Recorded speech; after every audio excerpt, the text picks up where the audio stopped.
Olá, pessoal. Estou gravando esse vídeo, então, devido à impossibilidade, de estar presencialmente com vocês, para que vocês não sejam prejudicados, então, em relação ao conteúdo que nós estamos apresentando nessa nossa disciplina.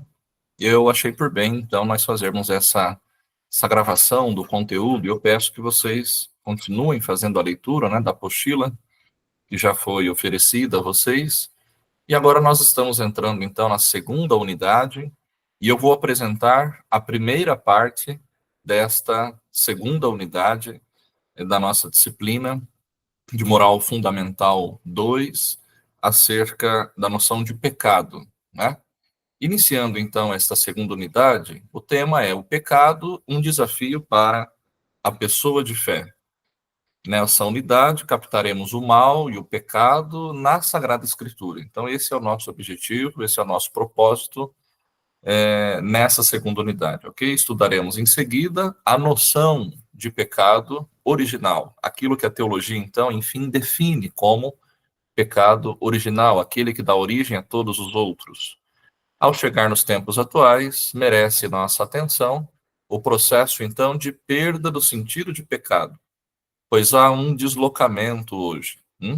No final, concluiremos então que o pecado é sempre um obstáculo à reconciliação, o que nós veremos então justamente na segunda parte desta segunda unidade, na sequência então dos nossos encontros, ok? Então, primeiro ponto, o mal e o pecado na Sagrada Escritura. A Sagrada Escritura capta o drama da existência do mal, mostra, ao mesmo tempo, como Deus intervém para libertar o ser humano do mal, especialmente quando este é fruto do pecado e das suas consequências. No Novo Testamento, fica claro que a existência do mal deve ser tomada a sério, sobretudo na forma de pecado. Os evangelhos sinóticos focalizam a luta prática de Jesus contra o mal, a vitória sobre ele, bem como a atitude que devem adotar os discípulos face ao mal e aos maus. O mal com L e aos maus, aqui os maus com U, justamente fazendo oposição àquilo que é bom, e o mal com L em relação ao que é bem. Com São Paulo, se estabelece a realidade e o poder do pecado, no sentido, então, do mal moral, da escolha que se faz, do mau uso da liberdade que se tem, Quando utilizado no singular, o termo pecado aponta para aquele fechamento radical, fonte da má conduta moral e das diversas transgressões. O mais grave para São Paulo reside no fato de que o mal é praticado contra a vontade do ser humano, identificando-o como expressão do seu próprio ser. Há algo de desconcertante na existência humana, pois, mesmo desejando o bem, eis que este ser pratica o mal. Há uma situação de incapacidade para se vencer o mal. Só com Jesus Cristo, sua presença e a atuação de sua graça é possível, enfim, a vitória então sobre o mal. Então, São Paulo denota aquilo que ele experimentou na própria carne, aquele seu dilema pessoal, que certamente é nosso também. O mal que eu tanto detesto, eu acabo fazendo o tempo todo. O bem que eu tanto busco, eu não dou conta de fazer, Tanto para o Antigo quanto para o Novo Testamento, o ponto central é a salvação oferecida gratuitamente por Deus. Mesmo que a experiência do mal ocupe um espaço importante, a suposição principal é justamente a ação da graça de Deus, que é oferecida gratuitamente, buscando resgatar o ser humano, pois este sozinho não é capaz, então, de vencer o mal. Então, a iniciativa de Deus, aqui é a teologia da graça, A iniciativa sempre, a abertura constante de Deus de vir ao encontro do humano com esse objetivo, então, de salvá-lo, de resgatá-lo do mal, de arrancá-lo das situações, então, de pecado, de miséria, enfim, é, de desqualificação, enfim, de desumanização e assim por diante, ok?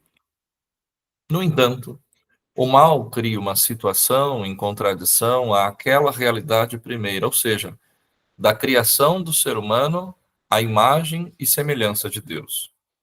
A morte, a inclinação para o mal e a incapacidade de evitar o pecado formam, assim, uma tríade de males, que, entre outros, suscitam a pergunta, então, pela origem do mal.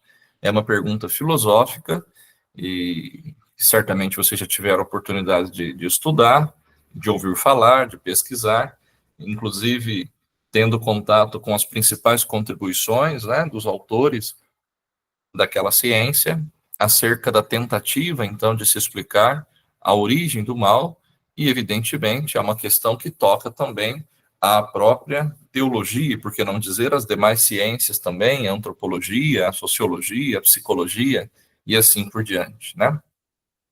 Podemos captar na Sagrada Escritura várias orientações sobre a existência do mal, cuja origem fica explicada das seguintes formas: o mal atribuído a Deus, o mal como desobediência humana, o mal como obra de Satanás, o mal como algo inerente ao ser humano, o mal como fruto do pecado original. Vejo então quantas possibilidades, né? Quantas tentativas então de se explicar a origem do mal.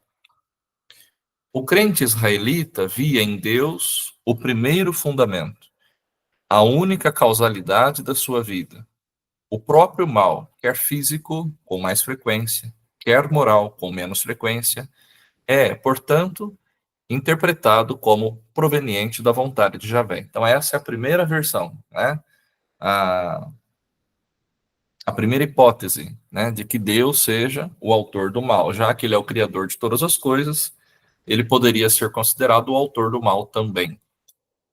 Na verdade, busca-se com isso ressaltar a total soberania de Deus em relação às criaturas. Entretanto, isso não chega a excluir a responsabilidade do ser humano, sobretudo quando se fala do mal moral, pois ele pode escolher entre o caminho do bem e o caminho do mal sempre.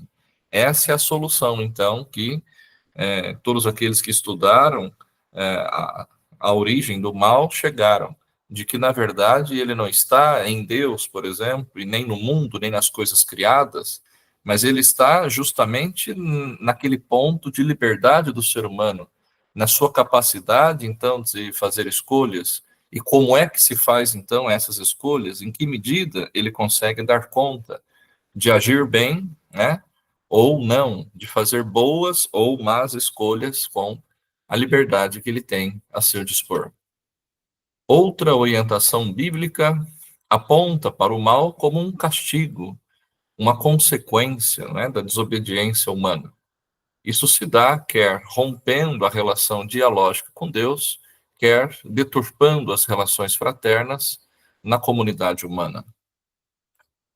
A intensa busca de explicação do mal, do sofrimento e, sobretudo, da morte, leva o javista a apresentar a condição humana real, ou seja, o ser humano necessita da misericórdia e do perdão de Deus para viver.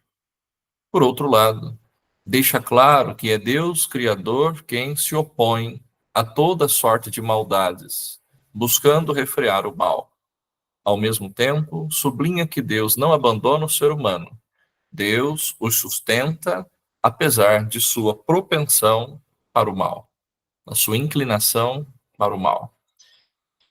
A outra possibilidade, a outra tentativa de explicação, então, para a origem do mal, veja, o mal como obra de Satanás. Essa já é uma explicação mais tardia, né? Pós-exílica.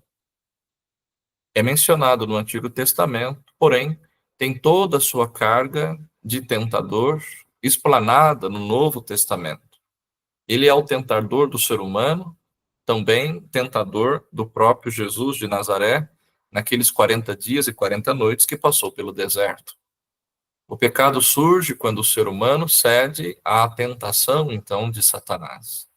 Seu poder é apontado na linha do anticristo ou antidivino, porém, nunca em pé de igualdade com Deus. A vitória é de Jesus sempre, assegurada por sua morte e ressurreição, por sua fidelidade no amor até a cruz, que aponta para a consumação plena na parousia, e esse é o desejo do nosso coração, essa é a nossa esperança escatológica.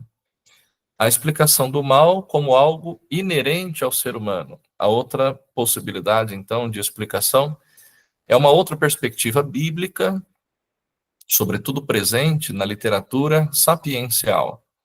O sofrimento, as ambiguidades, os diversos males que afetam a condição humana são perfeitamente naturais. Simplesmente fazem parte da criaturalidade própria do ser humano, como mistério inescrutável para a limitada compreensão humana. Então, a literatura sapiencial, observando toda a gama de sofrimentos, tudo aquilo que causa dor, tudo aquilo que, enfim, fere, machuca, incomoda o ser humano, faz com que possa se pensar essa possibilidade, uma tentativa, então, de se explicar a origem do mal como algo próprio do ser humano, inerente ao ser humano, né? Inato ao ser humano. A explicação do mal que ficou gravada mais fortemente na história e na tradição eclesiais é, no entanto, a que relaciona a existência do mal com o pecado original. A origem do mal vem apontado como consequência, então, do pecado cometido nos primórdios da humanidade. E é a história que nós vemos, então, narrada no livro do Gênesis, né? No princípio do Antigo Testamento, do Primeiro Testamento, e a partir daquela alegoria da queda adâmica, né? Quando o humano, então, cede à tentação, né? À sedução daquela serpente, enfim, toda aquela imagem, aquela alegoria que é utilizada, nos ajuda a compreender essa ideia, então, de pecado como consequência, aliás, do mal, né? A origem do mal como consequência do pecado original, o pecado que deu origem a todos os outros. Coube, então, ao grande Santo Agostinho a explicitação e a formulação doutrinárias do pecado original na tradição eclesial. O trabalho exegético e teológico não cessou, desde então, de buscar refletir sobre esta questão com desdobramentos diversos, mesmo permanecendo a afirmação fundamental aí existente. Bom, passamos agora então para o segundo ponto, que é justamente a explicação, o desdobramento, né, dessa última vertente, a relação então da tentativa de se explicar a origem do mal, a relação então com o pecado original. Não é raro encontrar uma certa confusão e incerteza reinantes com relação à teologia do pecado original. Trata-se de um tema que não pode ser negligenciado por quem queira auscultar o mistério da salvação. Além disso, o pecado original nos ajuda a tratar devidamente o problema do mal, bem como do próprio pecado. O pecado originante, originado. Há para quem esse tema já se encontre claramente exposto nos cânones do Concílio de Trento. Outros acham que não adianta querer perscrutar um tema que nos escapa, porque desembocamos naquilo que é um mistério insondável. No entanto, a coexistência do homem com o mal, quer na sociedade, quer na sua própria pessoa, abre-nos à realidade de uma estruturação do pecado. Quando essa realidade atinge a pessoa humana como alguém capaz de praticar o mal, a teologia, então, a denomina de pecado original. Os grandes pronunciamentos da Igreja sobre o pecado original foram feitos em meio a disputas cristológicas, trinitárias e antropológicas muito intensas. Buscando combater os erros dos adversários, a Igreja foi emitindo afirmações com acentos próprios, característico também das discussões realizadas em cada contexto. O Concílio de Trento afirma o que de maneira sucinta segue. Primeiro, pelo pecado, Adão perdeu a santidade e a justiça original em que fora constituído. Segundo, a transgressão de Adão afetou toda a sua descendência e é transmitida por geração e não por simples imitação. E assim chega até hoje também, não é? A transmissão de geração em geração da transgressão realizada por Adão. Terceiro ponto, embora na sua origem, o pecado se multiplica em cada novo nascimento. Quarto ponto, trata-se de um verdadeiro pecado que só pode ser remido pelo batismo em Cristo. E o quinto ponto, que pelo batismo, o pecado é totalmente perdoado, mas sobram as consequências, né? A concupiscência, aquela inclinação natural, então, para o erro, para o mal, para o pecado. O pecado original, ele precisa ser lido no âmbito da eleição gratuita de Deus. Ou seja, numa perspectiva soteriológica, isso é, numa perspectiva da salvação, né? A graça de Cristo é indispensável a todos, pois existe em todos e em cada um de nós um mal do qual devemos então ser salvos, redimidos, purificados. Sozinhos, sem Cristo, somos impotentes frente ao pecado, então, que nos afeta. Com a nossa própria inteligência, com a nossa própria capacidade, nós somos incapazes, impotentes para fazer frente, então, a esse mal, ao pecado que nos afeta, que nos atinge. O Concílio de Trento ficou com a tradução "todos pecaram".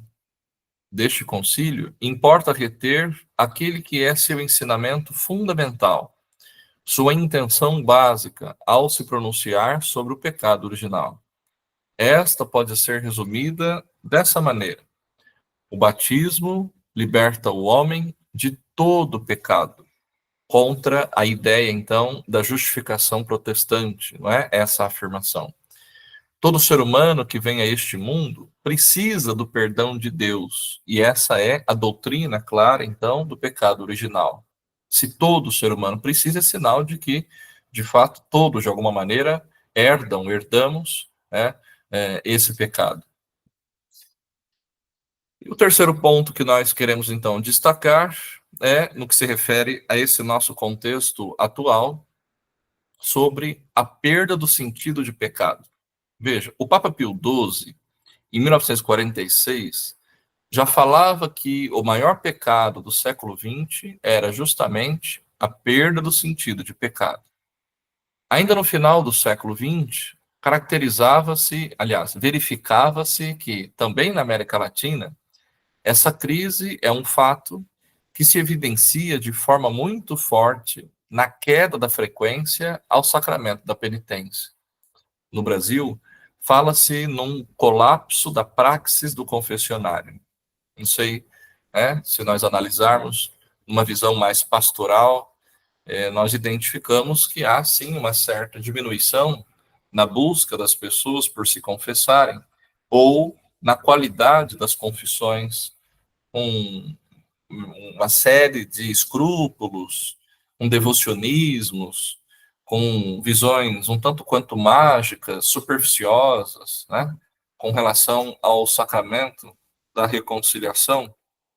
Então, a constatação de que pouco se busca e, em muitos casos, quando se busca o confessionário, não se faz, de fato, uma confissão a partir de uma boa preparação, né, de um exame de consciência, claro, a fim de a pessoa identificar se a vida que ela está levando, de fato, tem um projeto ou não, e se as suas escolhas estão em desacordo ou não com esse seu projeto de vida. Para muitos, a confissão tornou-se um refúgio psicológico, como dizíamos, né? Para pessoas imaturas, como um obstáculo mesmo a um compromisso sério na construção de si mesmas e de uma sociedade mais justa, no sentido de que, bom, já que eu não dou conta, né, de assumir aquilo que eu sou, já que eu não dou conta de lutar contra os meus limites, né, de valorizar o que eu tenho de bom, né, de dar ênfase, de lançar luz às minhas qualidades, né? Então, muitas vezes se busca como um refúgio, né, rotineiro e repetidamente, o sacramento da reconciliação, como uma espécie assim de forma, de maneira de se agradar a Deus, né?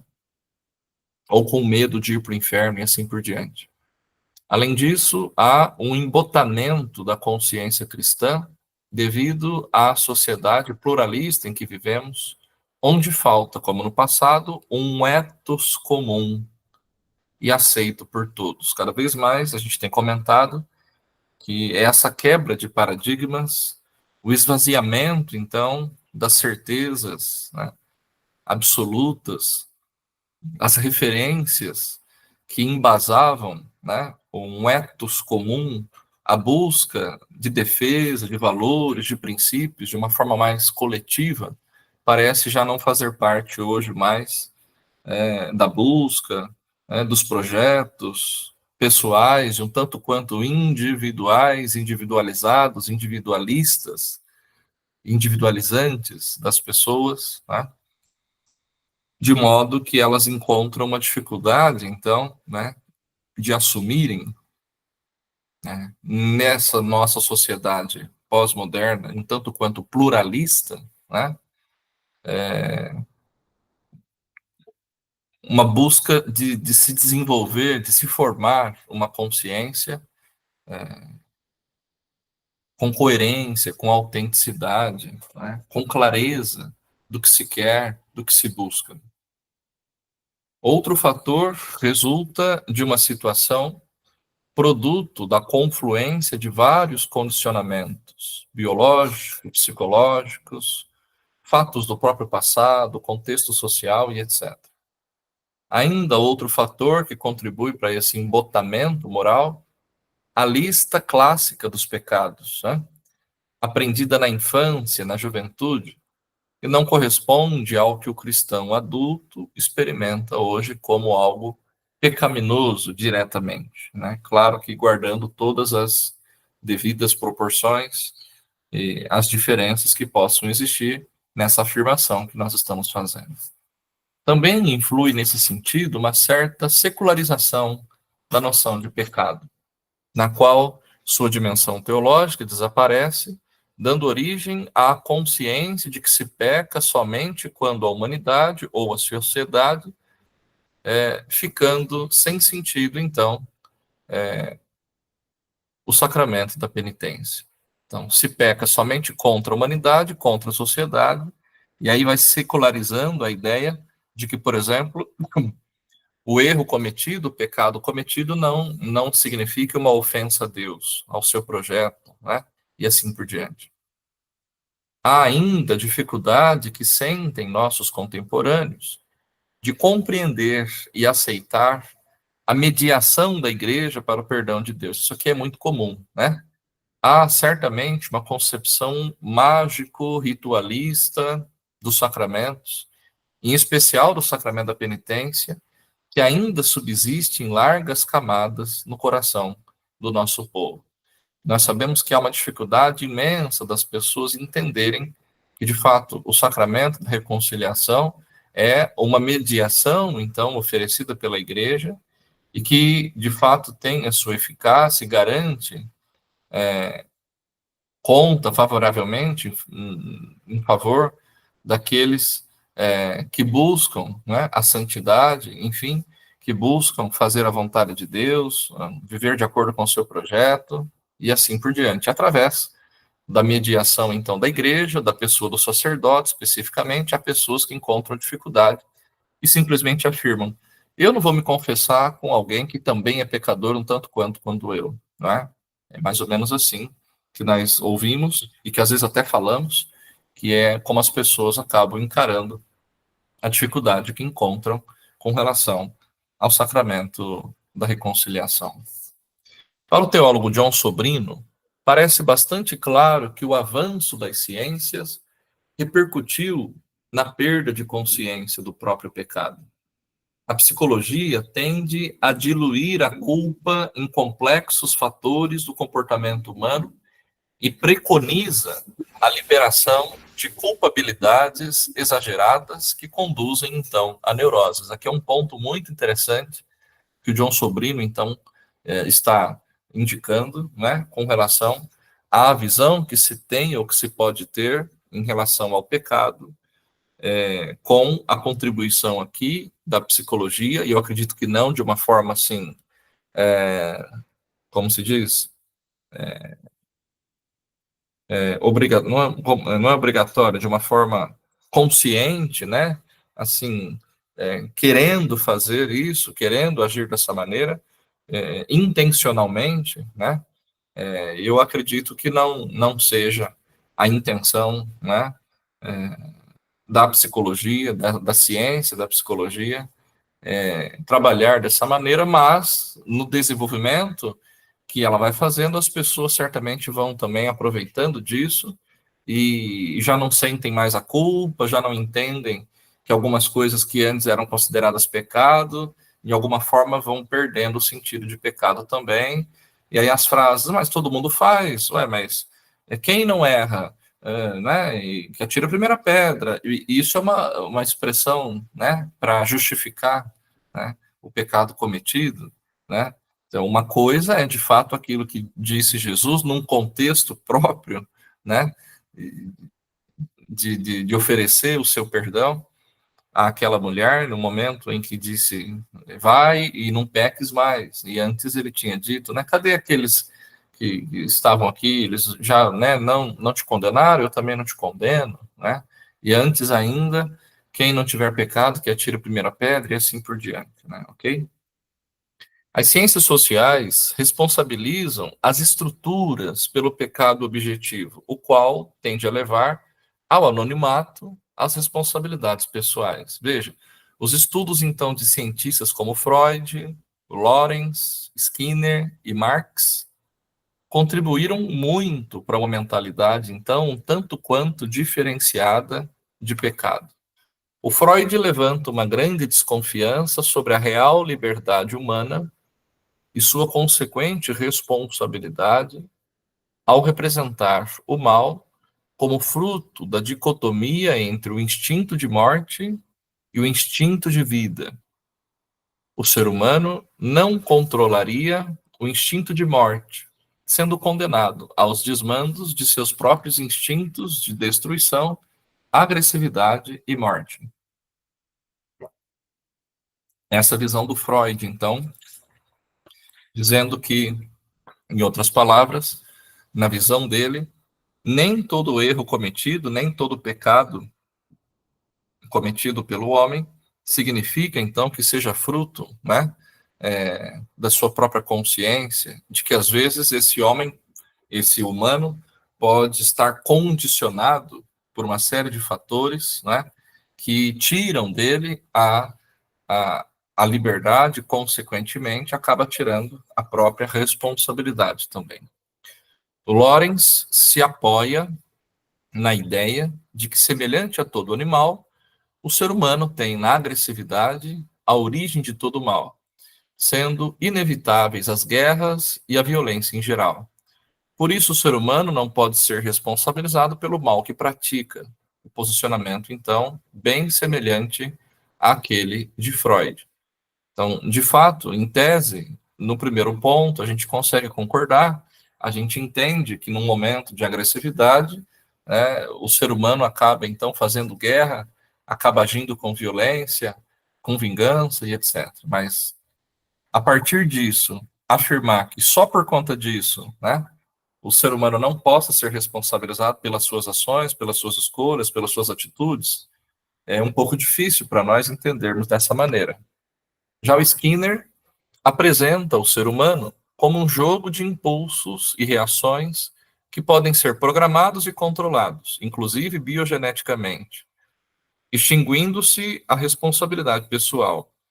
O ser humano seria como que robotizado, né, entre aspas aqui, por um sistema que o controlaria sem moral e sem liberdade, sendo estranho falar, então, em pecado e culpa. Vocês devem se lembrar do behaviorismo, né, com a ideia, então, do Skinner, com a sua teoria, de que é possível, por exemplo, adestrar um animal, adestrar um cachorro, que se você, então, repete várias vezes a mesma coisa, você acaba condicionando, não é isso? Um determinado animal, você ensina um cavalo, você ensina, né, um cachorro por adestramento, e deita, rola, finge de morto, não sei o quê, dá a patinha, e ele fica condicionado, né, como todos os experimentos do Skinner, lá com os ratos, né, de que você coloca a comida e pede para que ele faça alguma coisa, ele dá uma tarefa e ele sempre vai fazer, porque na verdade ele está condicionado. Toda vez que ele desempenhar aquela tarefa, ele fizer aquilo que você mandou, que você determinou, ele vai receber uma recompensa, né? Ele vai receber a comidinha que ele sabe que você sempre oferece depois do momento em que você realiza, que o animal realiza aquilo que ele mandou, aquilo que ele determinou. Bom, sendo assim, né, essa visão de que é possível também domesticar o ser humano, robotizar o ser humano, adestrar o ser humano, de fato, para esse autor, não há sentido nenhum a existência da moral e mesmo a liberdade. Né? Se é possível que eu seja educado ou adestrado, não tem sentido haver liberdade, né? Então, de fato, o humano não é livre, né, para fazer uma escolha, para tomar uma decisão. Por fim, nós temos a visão do Karl Marx, né, que identifica o mal na organização social e não no ser humano. Então, ele identifica o mal fora do humano.